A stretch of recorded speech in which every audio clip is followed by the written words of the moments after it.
Edmundo Val, portavoz de Ciudadanos en el Congreso. Ahí le tenemos.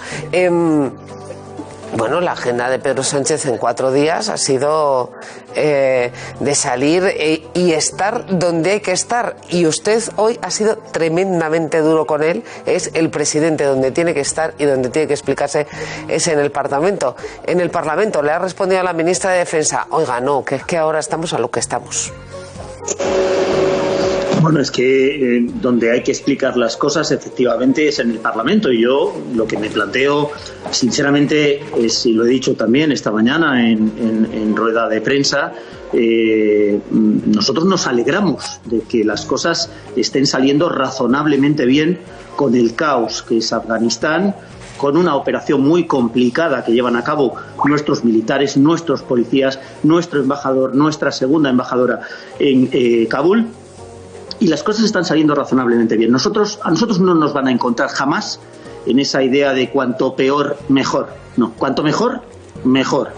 Y si la imagen internacional de España es buena, desde luego nosotros vamos a estar satisfechos y vamos a estar al lado del gobierno.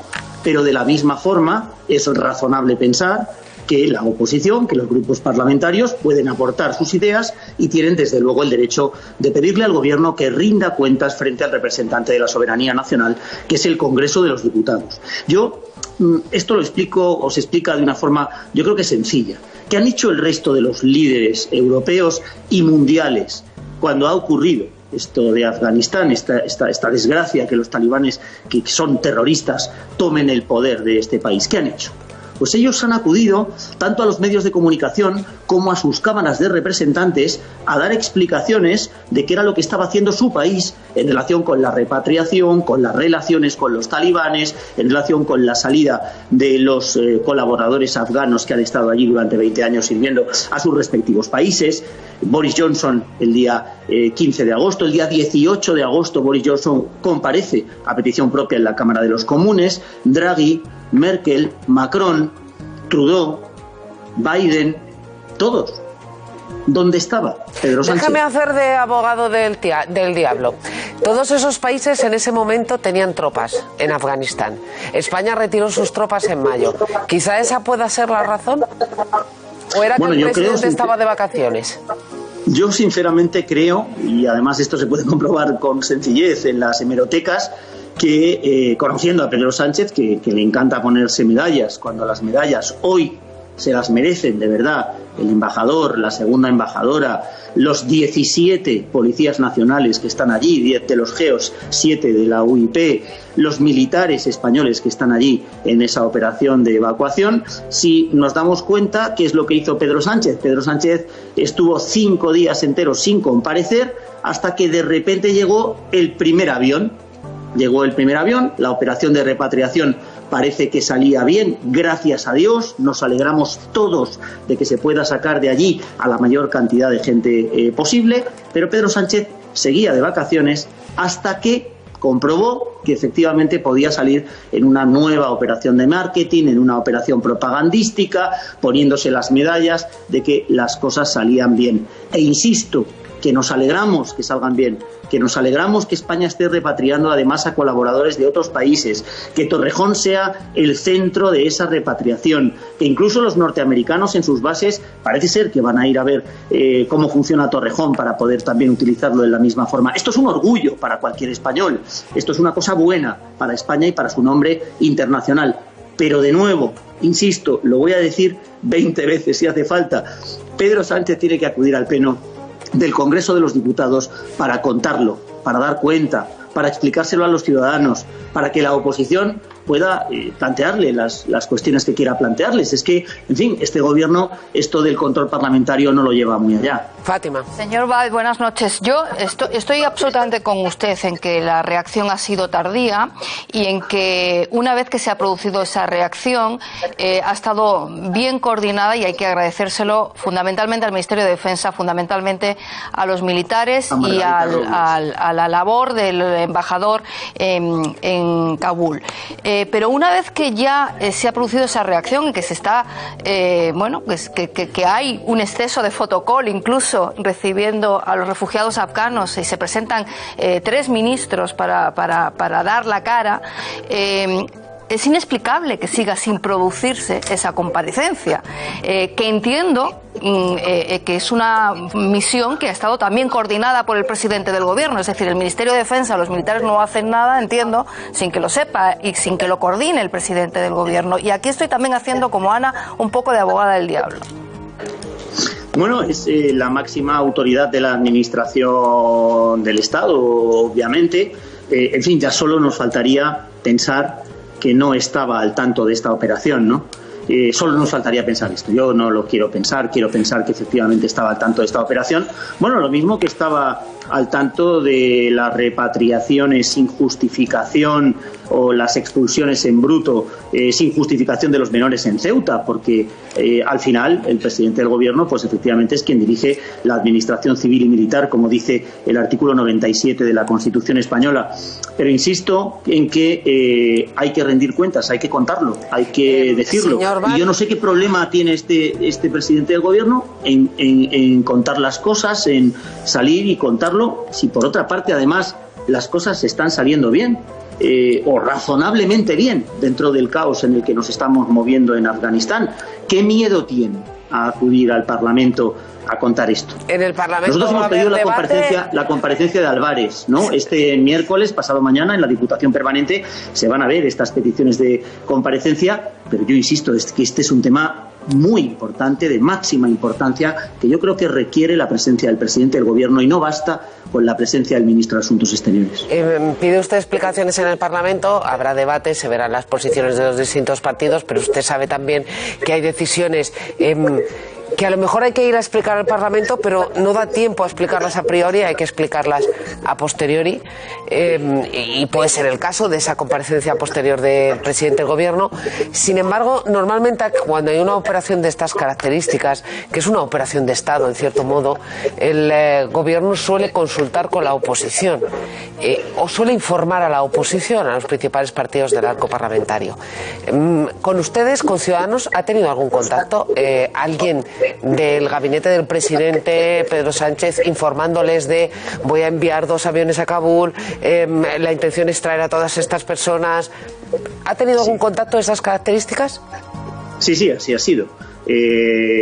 Bueno, yo lo primero que quiero decir es que, en fin, los mismos problemas de comunicación, imagino, que tendrán y de rendición de cuentas que tendrá Biden y que tendrá Merkel y que tendrá Macron y que tendrá Draghi y que tendrá Johnson, ¿no? Y sin embargo ellos han acudido, han explicado, han contado sus cosas y han informado a la ciudadanía de un tema que, como es lógico, preocupa a cualquier ciudadano, viendo que sus compatriotas y las personas que han colaborado con la administración de su país en una situación tan difícil como fue la guerra de Afganistán, tenemos que hacer todo lo posible por ellos. Otros mandatarios lo han hecho, el señor Sánchez parece que no. Sí, efectivamente, al principio de esta situación, el ministro de Asuntos Exteriores se puso en contacto con mi compañera Mari Carmen Martínez Granados, que es nuestra portavoz en la Comisión de Asuntos Exteriores. Posteriormente yo he hablado directamente con el ministro de la Presidencia, con Félix Bolaños, que me explicó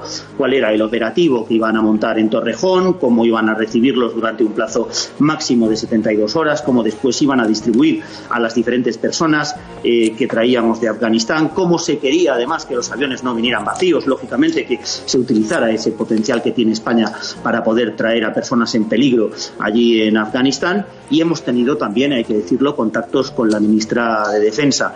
Pero insisto, eso va de suyo, quiero decir, es que ya sería el colmo, ¿no?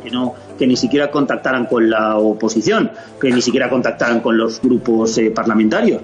Es que en una democracia hay sistemas, hay procedimientos, hay el órgano de representación de la soberanía nacional, hay esa manera de rendir cuentas, esa forma de explicar las cosas, y yo insisto que no sé por qué este gobierno trata de huir del control del Congreso de los Diputados, y lo llevamos viendo durante toda la legislatura.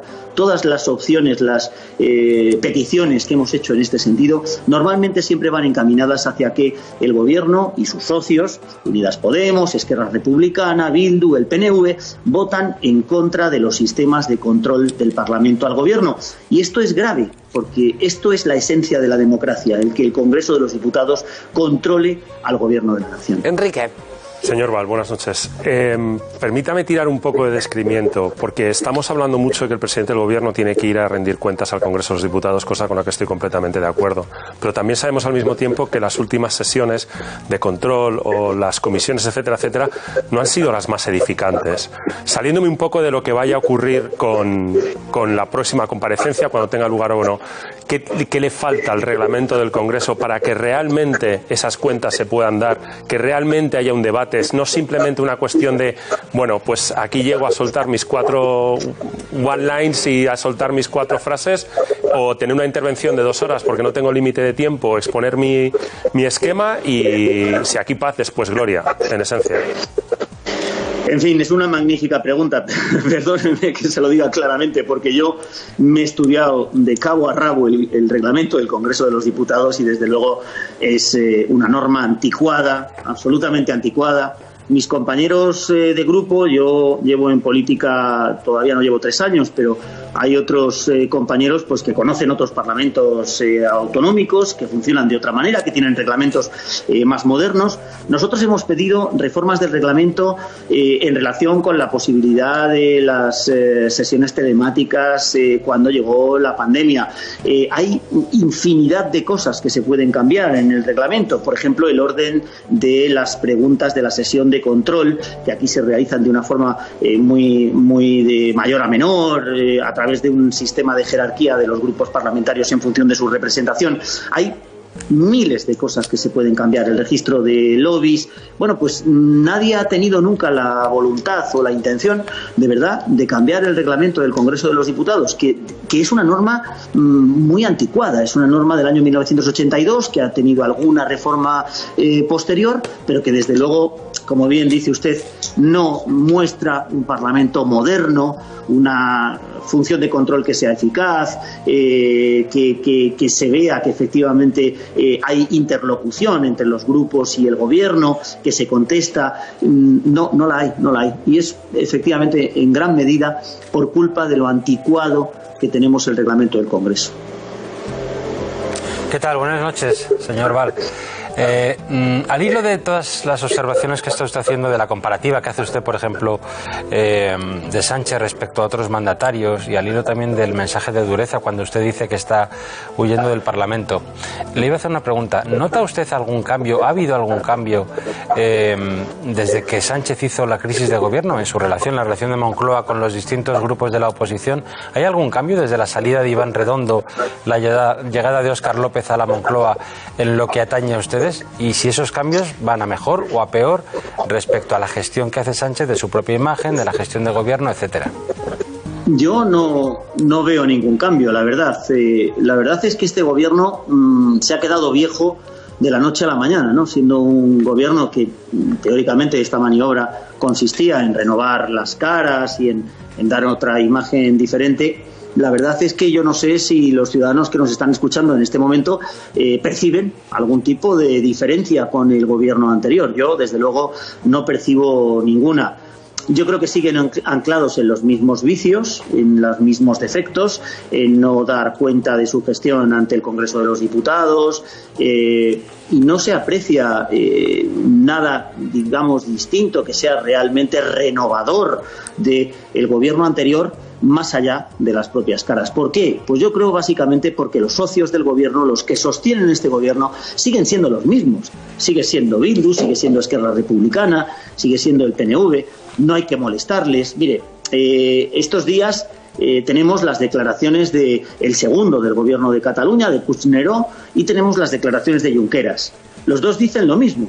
Los dos dicen que habrá un nuevo referéndum, que si de esa mesa de la vergüenza, de esa mesa bilateral, no sale un referéndum pactado con el Estado, un referéndum que es constitucionalmente imposible, si no sale eso, habrá un nuevo referéndum y se optará por la vía unilateral. Estos son los socios del gobierno, estos son los que deciden el futuro de España, estos son los que condicionan, en definitiva, la política del gobierno.